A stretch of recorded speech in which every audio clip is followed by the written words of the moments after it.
Class 10 वालों, मई का महीना आ गया है यार, और तुम लोग अभी भी कमेंट कर रहे हो कि सर हम लोग चैप्टर 1 में है, सर समझ नहीं आ रहा शुरू कहाँ से करें, सर कोई बुक बता दो। बेटा इसका मतलब तुमने अभी तक पढ़ाई शुरू नहीं किया है।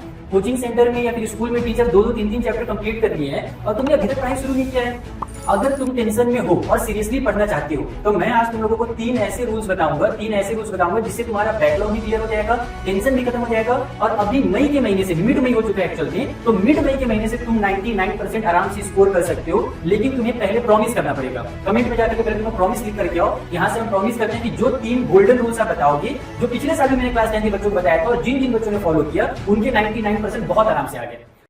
तो वो 3 रूल क्या है पता है? सबसे पहला रूल, बैकलॉग के पीछे रोना बंद करो। सबसे पहला रूल भाई, जो बैकलॉग का रोना रो रहे हैं ना बच्चे कि सर स्कूल वाले टीचर ना चैप्टर 3 में पहुंच गए हैं, मैं चैप्टर 2 में ही हूं अभी तक, बीच में नानी के घर चला गया था घूमने, अभी आया हूं घूम करके, समझ ही नहीं आ रहा कैसे करना है उसको कवर। तो बच्चे गड़बड़ क्या करते हैं पता है? बैकलॉग कंप्लीट करने जाते हैं और उस बैकलॉग को कंप्लीट करने के चक्कर में जो अभी करंट में टीचर पढ़ा रहे हैं स्कूल में, वो वाला तुम्हारा बैकलॉग लग जाता है, यानी वो भी बैकलॉग बन जाता है। फिर बाद में तुम बस बैकलॉग एक लूप होल में फंस करके रह जाओगे। तो अगर तुम इस बैकलॉग के लूप से निकलना चाहते हो तो बस एक सिंपल सा तरीका है इसका। तुम क्या करो कि जो टीचर अभी स्कूल में पढ़ा रहे हैं ना, वो पढ़ना शुरू कर दो, टीचर के साथ साथ पढ़ाई कंटिन्यू रखो, और जो चीजें तुम्हारी पिछली रह गई हैं तुम वीकेंड में, जिस दिन छुट्टी रहता है भाई, अभी पेन करना पड़ेगा, अभी मेहनत करना पड़ेगा। अगर अभी पेन नहीं लिए तो बाद में रिवॉर्ड नहीं मिलने वाला। तो वीकेंड में जो तुम्हारे खेलने कूदने का समय रहता है, उस टाइम पे उस बैकलॉग को तुम कंप्लीट करोगे यूट्यूब के फ्री वीडियोस देख करके। समझ में आई मेरी बात? कि बैकलॉग का रोना बंद कर दो, नहीं तो बैकलॉग रोते रह जाओगे, चीजें और ज्यादा बैकलॉग होती जाएंगी, क्लटर जमा होते जाएगा, पहाड़ जमा होते जाएगा। तो सबसे पहला चीज, जो टीचर अभी पढ़ा रहे हैं तुम टीचर के साथ पढ़ना शुरू करो। जो छूट गया सो छूट गया, उसे 2-2 घंटे करके वीकेंड में हम लोग कंप्लीट कर सकते हैं। बहुत आराम से कंप्लीट हो सकता है, 1 महीने से भी कम समय में आराम से कंप्लीट हो जाएगा हर सब्जेक्ट का बैकलॉग। तो रूल नंबर 1 समझ में आ गया। रूल नंबर 2 के पास जाने से पहले मैं तुम लोगों को एक बहुत तगड़ी चीज बताता हूं। बहुत सारे बच्चों के साथ एक समस्या है कि पढ़ने में मन नहीं लगता है, सर पढ़ने बैठने का मन नहीं करता है, मोबाइल खोलते हैं तुरंत स्क्रोलिंग करने लगते हैं। तुम लोगों को मैं एक ऐसे ऐप के बारे में बता देता हूं कि तुम्हारा मन ऑटोमेटिकली लगने लगेगा। जैसे तुम्हारे फ्रेंड तुमको इंस्टाग्राम चलाने के लिए बोलते हैं ना, आजा इंस्टाग्राम पे, आजा आज स्नैप तूने नहीं भेजा स्ट्रीक टूट जाएगी तेरी, उसी तरीके का तगड़ा ऐप तुम लोगों को बता देता हूं। एक ऐसा ऐप जो पूरा का पूरा जेनजी बच्चों के लिए है, जो बहुत ज्यादा इंटरेस्टिंग है उन बच्चों के लिए जो अपने आप को फोकस नहीं कर पाते हैं कभी पढ़ाई में, या थोड़ा इंटरेस्टिंग वे में पढ़ना चाहते हैं। तो इस ऐप में ये खासियत है कि जब तुम कोई भी टॉपिक पढ़ना शुरू करोगे ना, तो उस टॉपिक का एक छोटा सा 3-4-5 मिनट का वीडियो तुम्हें देखने को मिलेगा, और जो चीजें तुम्हें पढ़ाई गई रहेंगी उस वीडियो में समझाया गया रहेगा, और वीडियो भी बहुत तगड़ा रहेगा। ऐसा भी नहीं कि जैसे नॉर्मल मैं यूट्यूब में वीडियो बनाता हूँ ऐसा वीडियो, बिल्कुल भी नहीं, बहुत इंटरेस्टिंग रहेगा। एनिमेशन वाले वीडियोस रहेंगे, डेली लाइफ के प्रैक्टिकल वाले वीडियोस रहेंगे, और उसके बाद तुम लोगों को ना कुछ क्वेश्चन दिया जाएगा, स्वाइप करने वाला क्वेश्चन, टिक करने वाला क्वेश्चन, जेनजी बच्चों के लिए। भाई मुझे मजा आ गया, मैंने खुद कुछ वीडियोस देखे, कुछ मैंने उसमें गेम्स खेले। तो एक कॉन्सेप्ट को क्लियर करने के लिए तुम कॉन्सेप्ट के वीडियो देखोगे, फिर गेम खेलोगे। सबसे बढ़िया बात यहां पर है कि तुम जैसे जैसे आंसर करोगे ना, तुम्हारा वहां लेवल इंक्रीज होगा। जैसे क्या क्या लेवल होता है, कॉन्क्यूरर होता है, एस होता है, ये सब लेवल होते हैं ना बच्चे बहुत सारे। तो जैसे पबजी और फ्री फायर में लेवल्स होते हैं, वैसे तुम पढ़ाई में अपने लेवल को इंक्रीज कर सकते हो। और ये लेवल बस तुम्हारे तक नहीं रहेगा, पूरी दुनिया को तुम दिखा सकते हो। यानी कि तुम अपने फ्रेंड्स भी इस ऐप में ऐड कर सकते हो। यहाँ पर बडी ऐड करने का एक ऑप्शन रहता है कि जिससे तुम देख सकते हो तुम्हारा फ्रेंड कितना पढ़ रहा है, उसने कितने दिन का स्ट्रीक बना रखा है कंटिन्यू। जैसे स्नैपचैट में स्ट्रीक बनता है ना, डेली वहां पर स्नैप डालना पड़ता है, वैसे इसमें तुमने अगर डेली थोड़ी सी पढ़ाई नहीं की तो तुम्हारा स्ट्रीक टूट जाएगा। तो वो एक अलग मोटिवेशन देता है कि नहीं यार, आज थोड़ा सा एक बार खोल करके भले 5 मिनट का लेक्चर देख लूं, लेकिन देख लूंगा।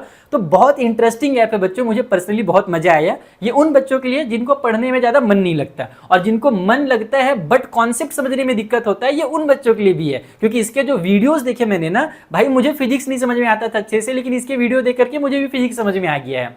तो तुम सभी के सभी बच्चे ये ऐप जल्दी से डाउनलोड कर लो। इसका लिंक मैंने डिस्क्रिप्शन में भी दे दिया है और पिन कमेंट में भी दे दिया है। अब बात करते हैं रूल नंबर 2 की। बच्चे बहुत ज्यादा कमेंट करते हैं कि सर कोई ऐसी बुक बता दो क्लास 10 के लिए जिससे पढ़ करके एकदम टॉपर बन जाए। बेटा ऐसी कोई बुक एग्जिस्ट नहीं करती है कि जिससे डायरेक्ट क्वेश्चन तुम्हारे एग्जाम में आ जाए। हाँ, बुक बहुत सारे हैं मार्केट में, बहुत अच्छे अच्छे बुक हैं, उन बुक से तुम क्वेश्चंस की प्रैक्टिस कर सकते हो। सबसे पहला काम तो तुम करो एनसीईआरटी कंप्लीट करना। अभी भी बच्चों का जो बैकलॉग वाला समस्या वो इस वजह से भी होता है कि एनसीईआरटी करते नहीं है, साथ ही साथ आर.एस. अग्रवाल, आर.डी. शर्मा, बहुत सारी बुक एक साथ करने लगते हैं। तो कोई भी एक बुक ले लो, कोई भी एक क्वेश्चन बैंक ले लो, सारे के सारे क्वेश्चन बैंक बढ़िया है। एनसीईआरटी करो, किसी भी एक क्वेश्चन बैंक को एकदम अच्छे से कर लो। ये नहीं कि थोड़ा सा आर्य अग्रवाल पढ़ लिया, थोड़ा सा आरडी शर्मा कर लिया, थोड़ा सा ओसवाल कर लिया, थोड़ा सा एजुकार्ट कर लिया, नहीं बेटा, हल्का हल्का के चक्कर में गड़बड़ हो जाता है।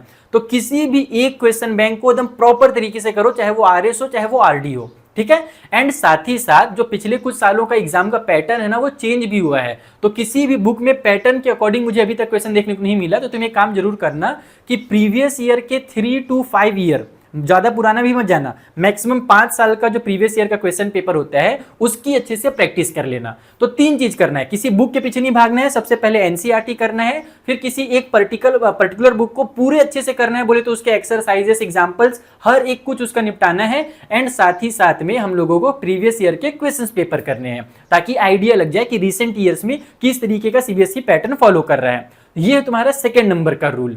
अब बात करते हैं थर्ड नंबर के रूल का। थर्ड नंबर का रूल तुम लोगों को थोड़ा कड़वा जरूर लगेगा, लेकिन बेटा जो कड़वी दवाई होती है ना, वही एक्चुअल में इलाज करती है। तुम लोगों को मैंने देखा है, एग्जाम जिस दिन रहता है, PT1 रहता है, PT2 रहता है, 10-10 घंटे पढ़ते हो, 5-5 घंटे पढ़ते हो, नहीं पता उस दिन कहां से एनर्जी आ जाता है। और डेली तुमको अगर मैं बोल दूं कि 2 घंटा पढ़ना है तो नहीं पढ़ पाते हो, कंसिस्टेंसी नहीं है तुम्हारे अंदर। ये सच्ची बात है, एकदम झूठ बात नहीं कर रहा हूं मैं। तो बेटा अगर तुम क्लास 10th में टॉपर बनना चाहते हो तो एक चैलेंज तुम्हें और एक्सेप्ट करना पड़ेगा मेरा, कि तुम्हें अब कंसिस्टेंसी के साथ डेली 2 घंटे पढ़ने हैं। डेली 2 घंटे सेल्फ स्टडी को देना ही देना है अगर तुम क्लास 10th में टॉपर बनना चाहते हो। तो एक दिन 10 घंटे पढ़ के, या एग्जाम के टाइम जो 14 डेज वाले चैलेंज वगैरह चलते हैं कि एकदम 14 डेज पूरा एकदम रात दिन पढ़ना है, वैसा पढ़ के कोई बच्चा टॉपर नहीं बना आज तक। वो बस बुद्धू बनाने का एक तरीका है बच्चों को, कि लास्ट के 14 डेज पढ़ लो टॉपर बन जाओगे। बिल्कुल नहीं बेटा, अभी से कंसिस्टेंसी के साथ बस डेली 2 घंटे पढ़ो, सेल्फ स्टडी बस 2 घंटे कर लो। मैं गारंटी देता हूं कि तुम टॉपर बन जाओगे, चाहे तुम कितने भी बुद्धू बच्चे क्यों ना हो, क्लास के एकदम सबसे पीछे बैठने वाले बच्चे, सबसे डम बच्चे भी अगर तुम हो ना, लेकिन अगर तुमने कंसिस्टेंसी दिखा दिया तो तुम टॉपर बन करके ही रहोगे। मैं इसका एग्जांपल देता हूं। रस्सी, तुम लोग जानते हो रस्सी कितनी वो होती है। अगर रस्सी को मैं बोलूं कि रस्सी पत्थर को काट सकती है, तुम बोलोगे हैं पत्थर को रस्सी काट सकती है? नहीं होगा ऐसा पॉसिबल, लेकिन ऐसा होता है। तुम अपने दादा दादी से पूछना, पहले जमाने में जब कुएं से पानी निकाला जाता था ना, तो बार बार एक रस्सी जो है वो पत्थर के ऊपर टकराती थी, रगड़ती थी खुद को। उतनी कोमल सी रस्सी उस पत्थर के ऊपर निशान बना देती थी, कई बार तो पत्थर 2 टुकड़े में बढ़ जाता था। तो ऐसी चीजें होती हैं पॉसिबल अगर तुम कंसिस्टेंसी के साथ कोई काम को करो तो ये जो 3 मैंने तुम लोगों को गोल्डन रूल्स बताए हैं, जरूर फॉलो करना अगर तुम चाहते हो क्लास 10th में टॉपर बनना तो। और आज से ही, मई से ही शुरू कर दो। और साथ ही साथ जिस ऐप के बारे में मैंने बताया है वो डाउनलोड करना बिल्कुल मत भूलना। बहुत तगड़ा ऐप है, बहुत इंटरेस्टिंग ऐप है, मुझे पर्सनली पसंद आया, इसीलिए मैंने तुम लोगों को बता दिया है। प्ले स्टोर में तुम्हें मिल जाएगा। फिलहाल ये एंड्रॉइड में, iOS में नहीं आया है, बहुत जल्द iOS में आ जाएगा, तो उसका मैं लिंक तुम लोगों को दे दूंगा डिस्क्रिप्शन में। फिलहाल मैंने इसके एंड्रॉइड वाला लिंक दे दिया है, जाओ डाउनलोड करो और इंजॉयमेंट के साथ पढ़ाई करना शुरू कर दो। मिलते हैं अगली वीडियो में। Thank you. Unacademy. Let's crack it.